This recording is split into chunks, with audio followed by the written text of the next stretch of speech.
കഴിഞ്ഞ മാസം കാണാതെ മലയാളി സൈനികനെ തിരികെ നാട്ടിലേക്ക് കോഴിക്കോട് എലത്തൂർ സ്വദേശിയായ വിഷ്ണുവിനെയാണ് ബംഗളൂരിൽ നിന്ന് കണ്ടെത്തിയത്. ഇപ്പോൾ ബാംഗ്ലൂരും മുംബൈയിലായിട്ടായിരുന്നു. അല്ലല്ല, ഞാൻ അല്ലാതെ എങ്ങനെ ഒറ്റയ്ക്ക് ഇല്ല അറിഞ്ഞില്ല. സാറുമാരെ കൂടെ ഇപ്പോൾ വണ്ടിയിൽ വരുമ്പോൾ സാറുമാരെ പറഞ്ഞപ്പോഴാണ് ഇത്ര വലിയ ഫോണ് യൂസ് ചെയ്തിട്ടില്ലായിരുന്നു. ഇപ്പൊ കുഴപ്പമില്ല. ഇപ്പൊ അപ്പത്തെ ഒരു ഇതിന് പറ്റി ഹാപ്പിയാണ് ഞാൻ. കാരണം സാറുമാരും ഒരുപാട് പേര് ബുദ്ധിമുട്ടി, അതിലൊരു വിഷമമുണ്ട്. നല്ല രാത്രി സംസാരിച്ചിട്ടുണ്ടായിരുന്നു സാറുമാരെ കണ്ടതിന്. അപ്പോ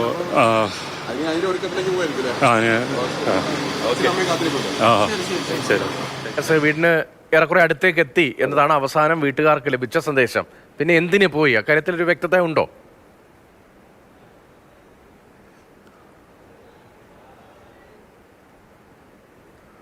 തന്നെ ഈ പുതുവത്സര ദിനത്തിൽ നൽകാവുന്ന ഏറ്റവും ആശ്വാസകരമായ സന്തോഷമുള്ള ഒരു വാർത്തയാണ് മലയാളി സൈനികനായിട്ടുള്ള വിഷ്ണുവിനെ ബംഗളൂരുവിൽ നിന്ന് കണ്ടെത്താനായി അദ്ദേഹം തൻ്റെ നാടായ എലത്തൂരിലേക്ക് തിരിച്ചെത്തി എന്നുള്ള ഏറ്റവും പ്രധാനപ്പെട്ട ഒരു വാർത്ത എന്ന് പറയുന്നത്. അല്പസമയം മുൻപാണ് എലത്തൂർ CIയുടെ നേതൃത്വത്തിലുള്ള സംഘം വിഷ്ണുവുമായി ഇവിടെ എലത്തൂർ പോലീസ് സ്റ്റേഷനിലേക്ക് ഇങ്ങോട്ടേക്ക് എത്തിയത്. ആ വിഷ്ണുവിൻ്റെ അച്ഛനും അമ്മയും ഈ പോലീസ് സ്റ്റേഷനിലുണ്ട്, അദ്ദേഹത്തോടൊപ്പമുണ്ട്, വിഷ്ണുവിനൊപ്പമുണ്ട്. അകത്ത് പോലീസ് സ്റ്റേഷനുള്ളിൽ വിഷ്ണുവുമായിട്ട് സംസാരിക്കുകയാണ് CI. കൂടുതൽ കാര്യങ്ങൾ ഇവരുമായിട്ട് ചോദിച്ചറിയുന്നുമുണ്ട്.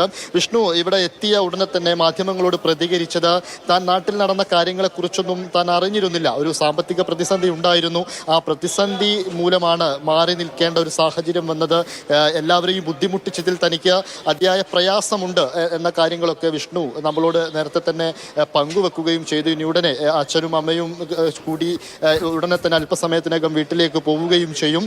ഇവർക്ക് വിഷ്ണുവിന് ആവശ്യമായ കൗൺസിലിംഗ് പോലെയുള്ള കാര്യങ്ങളെല്ലാം നൽകാനുമുള്ള സജ്ജീകരണങ്ങളൊക്കെ എലത്തൂർ പോലീസിന്റെ നേതൃത്വത്തിൽ തന്നെ നടക്കുന്നുമുണ്ട്. ഇതിപ്പോൾ ഒരു വലിയ അന്വേഷണത്തിന്റെ റിസൾട്ടാണ് ഇന്നിപ്പോൾ ഇവിടെ ഉണ്ടായിരിക്കുന്നത്. വിഷ്ണുവിനെ തിരിച്ചു കിട്ടാൻ കാരണമായത്, അതായത് നമ്മൾ നേരത്തെ തന്നെ ഒക്കെ പറഞ്ഞതുപോലെ തന്നെ ഡിസംബർ 17 ഇങ്ങോട്ടേക്ക് കഴിഞ്ഞ മാസം 17 ഇങ്ങോട്ടേക്ക് വന്നതാണ്. ഇങ്ങോട്ടേക്ക് പൂനെയിൽ നിന്നും വിവാഹത്തിനുമൊക്കെയായി ലീവിന് വേണ്ടി നാട്ടിലേക്ക് വന്നതായിരുന്നു വിഷ്ണു. പക്ഷേ ഇങ്ങോട്ടേക്ക് എത്തിയില്ല. അതായത് അവസാനമായിട്ട് കണ്ണൂരിൽ എത്തി എന്നൊക്കെ പറഞ്ഞ് ഒരു ശബ്ദ സന്ദേശമൊക്കെ വീട്ടുകാർക്ക് അയച്ചിരുന്നു.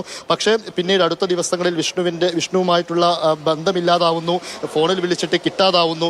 ഇതോടെ ഭയപ്പെട്ട വീട്ടുകാർ എലത്തൂർ പോലീസ് സ്റ്റേഷനിൽ പരാതി നൽകുന്നു. പിന്നാലെയാണ് അന്വേഷണം ആരംഭിക്കുന്നത്. പിന്നെ ഈ ശബ്ദ സന്ദേശം അയച്ച ദിവസം, ലൊക്കേഷൻ, കാര്യങ്ങളെല്ലാം പരിശോധിച്ച സമയത്താണ് കേരളത്തിലേക്ക് വിഷ്ണു എത്തിയിട്ടില്ല എന്ന കാര്യം ബോധ്യപ്പെടുന്നത്.